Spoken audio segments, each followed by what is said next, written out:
Hey everybody, it's Ron from Pick Dawgz, and this is Ron's Bank Shot Breakdown. We're going to go over 5 college basketball games for Monday, January 9th, 2023.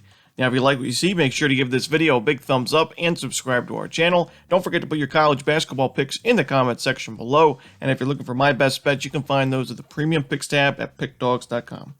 Alrighty, let's get into it. Here are the games for Monday in college basketball. First up, we see Oral Roberts and New Mexico. This one's going to be 9 o'clock Eastern. Now, for some reason, ESPN.com does not have the game listed on their schedule, but it is a game that's going to be happening between these two mid-major powerhouses, a non-conference game, of course, and it's featured on CBS Sports and other websites, and Ken Palm as well. Not sure what TV channel this one's going to be on, but in this game, we see Oral Roberts is on a 10-game win streak. You see New Mexico on the other side on a 2-game losing streak in conference play, losing to Fresno State and UNLV. But I still think that New Mexico is the better side, and it is very tough to play New Mexico when they're playing at home in the Pit. A very good home court advantage. I'd say one of the better home court advantages in all of college basketball. This is a tough spot for Oral Roberts, although they're on that win streak. They played a pretty weak conference schedule. They played a tough non-conference schedule against teams like Houston and St. Mary's, but the Summit League is just not the same as the Mountain West. And now you're going out west, traveling to New Mexico against a very good offensive and defensive team, a much better rebounding team as well, ranked 39th in the country in defensive rebounding percentage. I just think New Mexico is the better side. They're coming off back-to-back losses, so we're getting a pretty good price with the Lobos because of those losses. Give me New Mexico, which should be a great game. Max H, is the type of guy that can just take over a game himself. I think this is going to be an entertaining one, but I think New Mexico wins it and covers it in the end. Next up, we have a SWAC conference matchup between Florida A&M and Grambling. This one, 8 o'clock Eastern.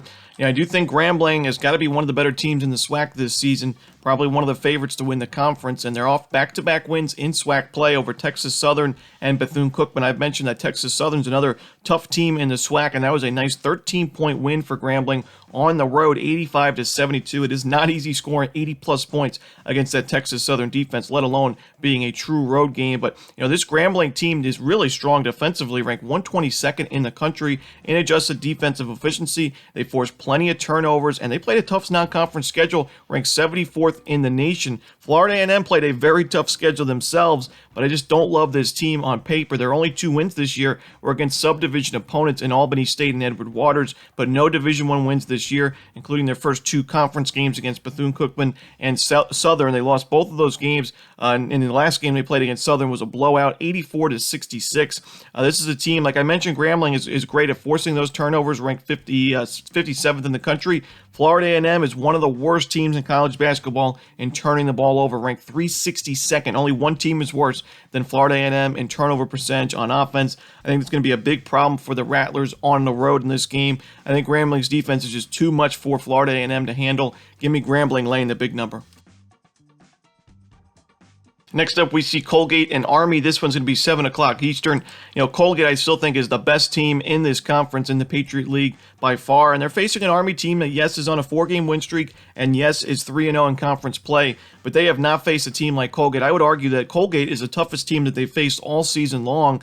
And, their first 3 wins against Lehigh, Lafayette, and Loyola, Maryland, one could argue those are the 3 weakest teams in the Patriot League this season. Army's benefited from making a lot of low percentage shots this season at high percentage rates. They're 23rd in the country in effective field goal percentage and 66th in the nation in three-point percentage. But now you're facing an underrated Colgate defense and a Colgate offense that can score points at will. They're number 1 in the country in three-point shooting, number 1 in the country in effective field goal percentage, and they're 25th in the nation in adjusted offensive efficiency. They take care of the basketball. This offense is tough to beat. We already saw Colgate pull off a big-time upset at the Carrier Dome against Syracuse, 80-68 against that 2-3 zone.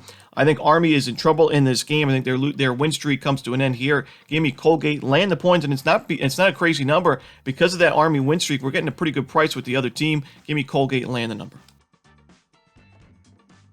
Next up, we go back to the SWAC conference as Texas Southern takes on Mississippi Valley State. This one's going to be a late night start time, 8:30 Eastern. Now, Texas Southern has been really disappointing in conference play thus far. They're 0-3. They lost to Southern, Grambling, and Arkansas Pine Bluff. Southern and Grambling are 2 tough teams. Those are kind of okay losses, even though they were at home. One of them was in overtime, but the loss to Arkansas Pine Bluff by 4 points, you just can't excuse that loss, but I still think Texas Southern is still one of the top 3 teams in the SWAC conference, and they've really dominated Mississippi Valley State. When you look at last year's games against the Delta Devils, 95-58 was the first final score. That was the home game. The road game was a 79-59 final score, so 2 big blowout wins for Texas Southern against Mississippi Valley, and I just don't think that Mississippi Valley matches up well with this physical, really tough front court Texas Southern team. It's very good defensively. I think we're going to see a very good bounce back performance from Texas Southern in this game.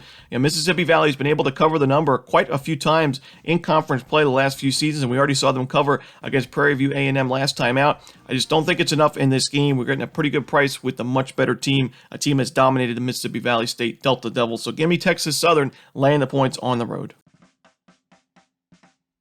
Next up, we see IUPUI taking on Robert Morris. This one's going to be the final game we talk about for Monday's card. It's going to be 7 o'clock Eastern on ESPN+. IUPUI is ranked 363rd, dead last in Division I college hoops in KenPom ratings, and they're ranked 360th in adjusted offensive efficiency, 358th on the defensive end, and for good reason. This is a roster that's really in a rebuilding few years. This is a program that lost a lot of players in the middle of the season last year. They had to replace a lot of production, and it wasn't even a great season last year at all, and you're ranked 358th in Division I experience. You play a lot of players on the bench, but it's just not enough, and now you're in a really tough travel spot, in my opinion. You played Saturday on the road against Youngstown State. You gave up 105 points in that game. You lost 105-74, despite IUPUI shooting 7 of 14 from 3, 50%. So somehow you shoot 50% from 3, you lose the game by 31 points, and now you get one day off before traveling for another game against another tough defense in Robert Morris. And, I think Robert Morris is flying under the radar defensively in the Horizon League, ranked 183rd in adjusted defensive efficiency, which is pretty good for a Horizon League team.